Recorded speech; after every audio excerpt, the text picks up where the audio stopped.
Hi అండి.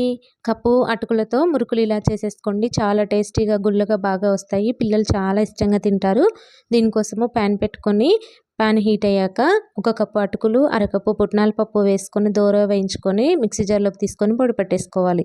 ఇప్పుడు దీన్ని జల్లించుకొని దీంట్లోనే ఒక కప్పు బియ్య పిండిని కూడా వేసేసుకొని కొద్దిగా కారము, అలాగే నువ్వులు, వాము, రుచికి తగినంత ఉప్పు వేసేసుకొని వేడి నీళ్ళు కాగబెట్టుకొని ఈ వేడి నీళ్ళతోనే పిండంతటిని కలిపేసుకొని ముద్దలాగా చేసుకొని ఒక 10 నిమిషాల పాటు పక్కన పెట్టేసుకోవాలి. 10 నిమిషాల తర్వాత మురుకుల గొట్టం తీసుకొని దాంట్లో స్టార్ బిళ్ళని వేసేసుకొని కొద్దిగా నూనె అప్లై చేసుకొని పిండిని మనకి ఎంత అవసరమో అంత పిండిని కొద్దిగా తడి చేసుకుంటూ పలుచగా చేసుకొని మురుకుల గొట్టంలో వేసేసుకొని డీప్ ఫ్రైకి సరిపోయిన ఆయిల్ పెట్టుకొని ఆయిల్లో చిన్న చిన్న పీసెస్ లాగా వేసుకొని మంచి కలర్ వచ్చాక తీసేసుకొని మిగతా పిండిని కూడా ఇలాగే వేసుకుంటే టేస్టీ మురుకులు అయితే రెడీ అయిపోతాయండి.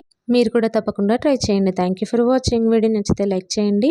ఎలా ఉందో కామెంట్ చేయండి. నా ఛానల్ని సబ్స్క్రైబ్ చేసుకోండి.